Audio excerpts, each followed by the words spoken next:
Bank, NMDC और ONGC में क्या अगले 4 साल के लिए निवेश करना चाहिए या फिर कुछ और सलाह आप इनको देंगे?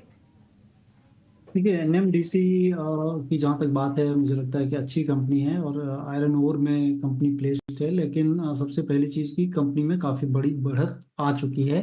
कंपनी का चुनाव इन्होंने काफ़ी अच्छा किया है, तो चूंकि बढ़त आ चुकी है ऑलरेडी, तो इसमें मैं कहूँगा कि 15 से 20% ही अभी लें और वेट करें कि निचले स्तरों पर अगर आपको मिलता है तो आपको वहाँ पर लेना चाहिए। दूसरा जो इन्होंने बताया कि साउथ इंडियन बैंक शायद इन्होंने बताया, तो south Indian bank right issue होके गया है इसमें, और मैं काफ़ी आश्वस्त हूँ कि वैल्यूएशन कंफर्ट है इस स्टॉक में। तो यहाँ से भी जो है एटलीस्ट जो है 30-35% का रिटर्न हो सकता है। तो धीरे धीरे निवेश करने की सलाह होगी।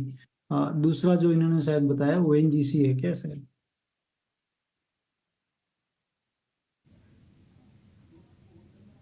पूजा, क्या इन्होंने ओएनजीसी के बारे में बात की है?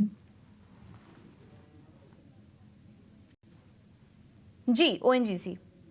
हाँ, तो ये देखिए, ये कंपनी भी अच्छी है, महारत्न कंपनी है सरकार की, और कंपनी की प्रॉफिट की अगर बात कर लें तो life high profit company TTM basis पर 50,388 करोड़ रुपया कंपनी ने मुनाफा किया है। मुझे लगता है कि और चूंकि स्टॉक प्राइस भी उसी चीज़ को रिफ्लेक्ट कर रहा है और स्टॉक प्राइस काफ़ी बढ़े हुए हैं। करंट मार्केट पे जो वैल्यूएशंस हैं वो भी कंफर्ट है, लेकिन चूंकि कमोडिटी में ट्रेड करते हैं तो कमोडिटीज ऐसा देखते हैं कि जब रियलाइजेशन अच्छे होते हैं तो प्राइस भी अच्छे होते हैं और उस समय वैल्यूएशन आपको सस्ते दिखते हैं। तो लेकिन मुझे लगता है कि यहाँ पर भी कम पैसे लगाएं, 25% से ज़्यादा ना लगाएं। वेट करें सब्सटैंशियल करेक्शन का, या किसी भी तरह से क्रूड जो प्राइसेस में अगर गिरावट होती है तो स्टॉक प्राइस में देखी जा सकती है गिरावट, और उस समय आप निवेश करें। अच्छी कंपनी है, प्रॉफिटेबिलिटी काफ़ी अच्छी है कंपनी की। ये सलाह आपके स्टॉक्स पर आती हुई संतोष जी की तरफ से। अगले कॉलर को अपने साथ जोड़ते हैं। अंशुमान है हमारे साथ दिल्ली से। अंशुमान, गुड मॉर्निंग, पूछिए क्या जानना चाहते हैं। Good morning sir. मैं ये जानना चाह रहा था कि मैं अपने 44 के भाव पे मैंने बैंक ऑफ महाराष्ट्र 5,000 शेयर लिए हुए हैं, ठीक तो है, इसका क्या फ्यूचर है और इसको कितना टाइम तक होल्ड करना चाहिए? ठीक है। तो पहले तो आपको बधाई, क्योंकि आपने एक तो अच्छी खासी क्वांटिटी में शेयर्स लिए, अच्छे लेवल पे लिए, और उसका फायदा आपको नजर आता हुआ।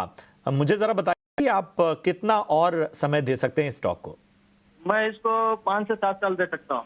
चलिए, बोला काफी लंबी मतलब अवधि। ऐसा कुछ नया नहीं है कि जस्ट अभी हमें निकालना है। ठीक है, पैसे की जरूरत तो नहीं है। चलिए, तो जी आपको जी एक बेहतर व्यू देने की हम यहाँ पर कोशिश करते हैं। अ, जी। कुणाल, मैं आपके पास आना चाहूंगा। बैंक ऑफ महाराष्ट्र अच्छे लेवल पे बाइंग की है और भरपूर संख्या में भी ये स्टॉक खरीदा है, इसलिए फायदा जबरदस्त होता हुआ। इन पर कोई दबाव नहीं है, इन्हें पैसे निकालने की कोई जल्दी नहीं है। इन्होंने तो कह दिया 4-5 साल तक भी मैं इसमें बना रह सकता हूं। जरा बताइए क्या सलाह होगी।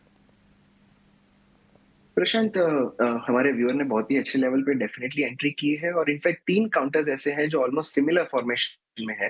पहला है बैंक ऑफ महाराष्ट्र, दूसरा है सेंट्रल बैंक और तीसरा है आईओबी।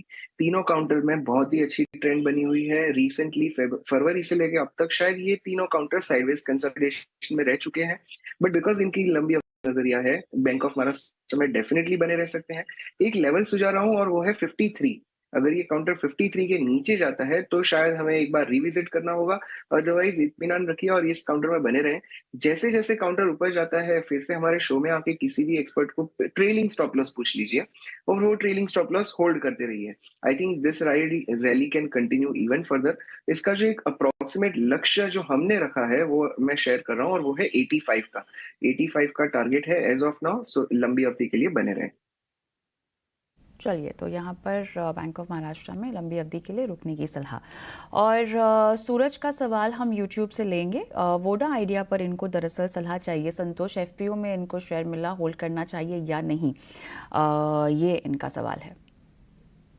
देखिए, मुझे लगता है कि लंबी अवधि का अगर निवेश है और आपके पास रिस्क एपेटाइट ज़्यादा है, ये दो चीज़ें काफ़ी इंपॉर्टेंट हैं, क्योंकि जो भी पैसे ये एफपीओ के जरिए उठाए हैं, अगर आप आरएचपी देखेंगे तो उसमें वो कह रहे हैं कि टेक्नोलॉजिकल अपग्रेडेशन करेंगे, और कुछ बकाया रकम जो कि सरकार की डिपार्टमेंट ऑफ टेलीकम्युनिकेशन की है वो उसको चुकता करेंगे।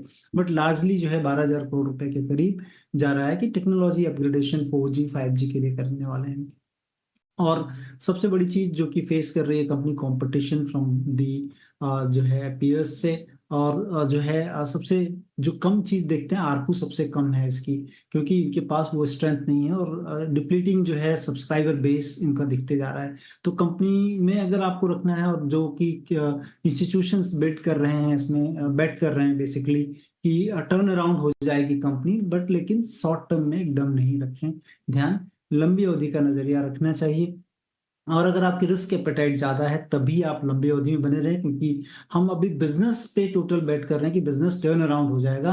और डिस्पाइट की जो है पूरे सेक्टर में दो बड़ी दिग्गज कंपनियां हैं जो कि ऑलरेडी प्रॉफिटेबल हैं, काफी बड़ा सब्सक्राइबर बेस है, उनसे लड़ने की बात है, तो वो चीज जो है रिमोट पॉसिबिलिटी ऐसी चीजों में होती है। तो अगर आपके पास रिस्क एपेटाइट है तभी आप रहें, अदरवाइज प्रॉफिट बुक कर सकते हैं।